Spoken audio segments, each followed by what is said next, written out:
সুপ্রিয় দর্শক আসসালামু আলাইকুম। আমাদের নতুন আরও একটি ভিডিওতে আপনাদের জানাই শুভেচ্ছা ও স্বাগতম। দর্শক বন্ধুরা, আজ আমরা জানব বাংলাদেশের রাজশাহী জেলার পুঠিয়া রাজবাড়ির ইতিহাস সম্পর্কে। তাই ভিডিওটি না টেনে সম্পূর্ণ দেখার অনুরোধ রইল। বাংলাদেশের প্রত্নতাত্ত্বিক নিদর্শনগুলোর মধ্যে পুঠিয়া রাজবাড়ি অন্যতম, কিন্তু ইতিহাস ও ঐতিহ্যের ধারক হয়ে সেই রাজবাড়িটি ঠাঁই হয়ে দাঁড়িয়ে আছে আজও। রাজবাড়িটি সেই প্রভাব প্রতিপত্তি ও জৌলুস নেই ঠিকই, কিন্তু এর নান্দনিক সৌন্দর্যের ঐশ্বর্য মানুষকে বিমোহিত করে রেখেছে এখনও। পুঠিয়া রাজবাড়ি হয়ে উঠেছে রাজশাহীর অন্যান্য পর্যটন কেন্দ্র।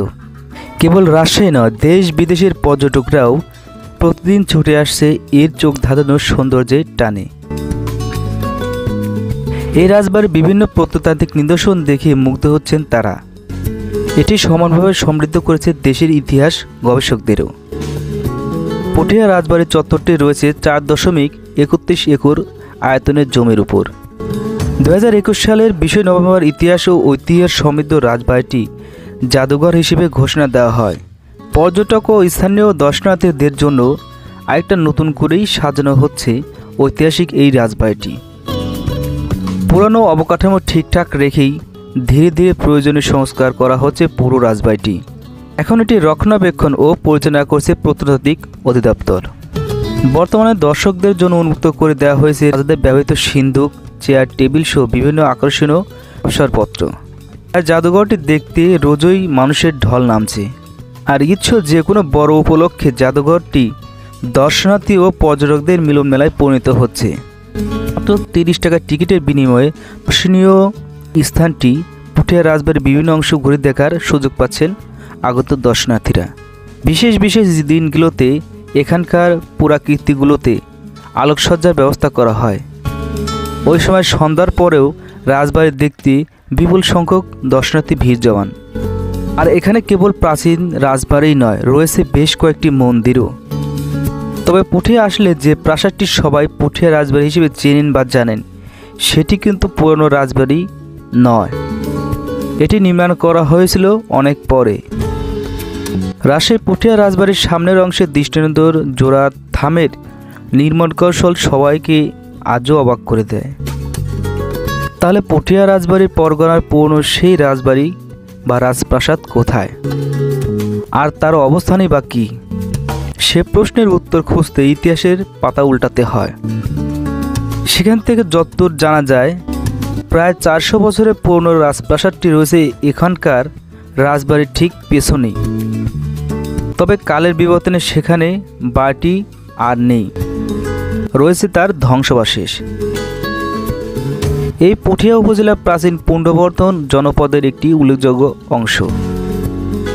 চলতে চলতে পুঠিয়া রাজবাড়ি আসতে প্রথমেই চোখে পড়বে বড় শিব মন্দির, এরপর দোল মন্দির। তারপর দেখা যাবে বিশাল খোলা মাঠের তীরে ঘেঁষে আজও দাঁড়িয়ে আছে প্রাচীন আমলে নির্মিত সেই রাজবাড়িটি। এরপর রাজবাড়ি ঘুরে দেখতে গেলেই এর ভেতরে ও আশপাশে চোখে পড়বে প্রাচীন আমলে নির্মিত মন্দিরগুলো। প্রাচীন এই মন্দিরগুলোর গায়েই তার নির্মাণকাল ও সংক্ষিপ্ত পরিচিতি লেখা আছে। রাজবাড়ির সামনে সুদৃশ্য স্তম্ভ, অলঙ্করণ, কাঠের কাজ, কক্ষের দেওয়াল, ফুল ও লতাপাতার সবর উপস্থিতি এক নান্দনিক নির্মাণশৈলীর পরিচয় বহন করেছে এগুলো, যার অনুপম সৌন্দর্যের ঐশ্বর্য আজও পর্যটকদের বিমোহিত করে চলেছে। রাজবাড়ির ছাদ সমতল, ছাদে লোহার বিম, কাঠের বর্গা ও টালি ব্যবহৃত হয়েছে। আর বহুসূত্রীয় আক্রমণ থেকে রক্ষা করার জন্য রাজবাড়ির চারপাশে ওই সময় পরীক্ষা বা দিঘি খনন করা হয়েছিল। ইতিহাস থেকে যতদূর জানা যায়, রাজশাহীর পুঠিয়া রাজবাড়ি বা পাঁচানী রাজবাড়ি হচ্ছে পুঠিয়ার মহারানী হেমন্ত কুমারী দেবীর বাসভবন। আগে থেকে এখানকার আশেপাশে প্রাচীন রাজপ্রাসাদ থাকলেও 1895 সালে আকর্ষণীয় ইন্দো ইউরোপীয় স্থাপত্য রীতির আয়তাকার দ্বিতল রাজবাড়িটি নির্মাণ করেন মহারানী হেমন্ত কুমারী দেবী। পাঁচানী রাজপরাগণার রাজা ছিলেন পরেশ নারায়ণ, তার স্ত্রী ছিলেন মহারানী হেমন্ত কুমারী দেবী। রাজার নাম তেমনভাবে কেউ না জানলেও উদার ব্যক্তিত্ব, কর্মগুণ ও দানশীলতার জন্য ইতিহাসে আজও সভার হয়ে আছেন মহারানী হেমন্ত কুমারী দেবী। প্রজাবৎসল ও দানশীল রানী হিসেবে তাই মহারানী হেমন্ত কুমারের নাম এখনও রয়েছে রাজশাহীর মানুষের মুখে মুখে। রাজশাহীর প্রাচীন ইতিহাস নিয়ে কথা বলতে গেলে উঠে আসে তার নাম। রাজশাহীতে ডোপকল প্রতিষ্ঠার মাধ্যমে পানিজনিত মহামারীর হাত থেকে এখনকার মানুষকে পরিত্রাণ দিতে তার অবদান আজও কৃতজ্ঞতায় ভরে স্মরণ করা হয়। কালের আবর্তে ঐতিহ্যবাহী সেই ডোপকল আজও বিলুপ্ত হয়েছে ঠিকই, কিন্তু তার নাম রয়ে গেছে। আর পুরনো রাজবাড়ির সামনের অংশে নতুন এই রাজপ্রাসাদটি নির্মাণ করেছিলেন তার শাশুড়ি মহারানী শরৎ সুন্দরী দেবীর সম্মানে। সপ্তদশ শতকে মুঘল আমলে তৎকালীন বাংলার বিভিন্ন রাজ্যের মধ্যে পটিয়া রাজবাড়ি ছিল সবচেয়ে প্রাচীন। জনশ্রুতি রয়েছে জনৈক নীলাম্বর সম্রাট জাহাঙ্গীরের কাছ থেকে রাজা উপাধি লাভ করার পর এই পটিয়া রাজবাড়িটি পরিচিতি লাভ করে। এর আগে 1550 সালে বৎসাচার্যের পুত্র পীতাম্বর রাজশাহী পটিয়া রাজবংশের গোড়াপত্তন করেন। 1744 সালে এই জমিদারি ভাগ হয়। সেই ভাগাভাগিতে জমিদারের বড় ছেলে পান সম্পত্তির 5.5 আনা এবং অন্য 3 ছেলে পান 3.5 আনা। 1950 সাল পর্যন্ত জমিদারি প্রথা ছিল। প্রথা বিলুপ্ত হলে পটিয়া রাজবাড়ি জমিদারি বিলুপ্ত হয়। কিন্তু জমিদারি প্রথা বিলুপ্ত হয়ে গেলেও সেই আমলে তাদের নির্মিত রাজপ্রাসাদ, মন্দির ও অন্যান্য স্থাপনা ক্ষয়ে ক্ষয়ে ঠিকই আজও রয়েছে।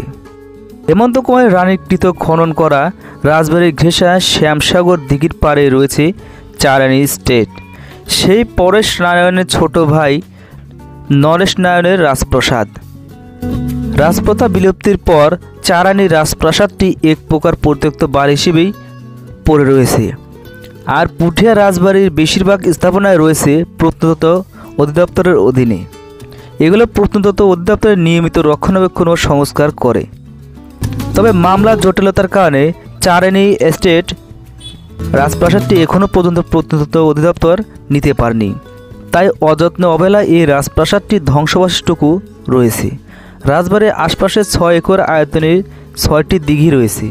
রাজবাড়ির ছাড়াও পুঠিয়া রাজবাড়ির স্মৃতি বিজড়িত বড় গোবিন্দ মন্দির, ছোট গোবিন্দ মন্দির, বড় শিব মন্দির, ছোট শিব মন্দির, বড় আহিক মন্দির, ছোট আহিক মন্দির, জগদ্ধাত্রী মন্দির, দোল মন্দির, রথ মন্দির, গোপাল মন্দির, শ্যামলের মঠ, ক্ষিতিস্রন্দের মঠ, কেষ্ট খেপার মঠ, হাওয়াখানা সহ 15টি প্রাচীন স্থাপনার সংস্কৃতি বিষয়ক মন্ত্রণালয়ের গেজেটে আকারে প্রকাশের মাধ্যমে সংরক্ষিত পুরাকৃতি হিসেবে সংরক্ষণ করা হচ্ছে।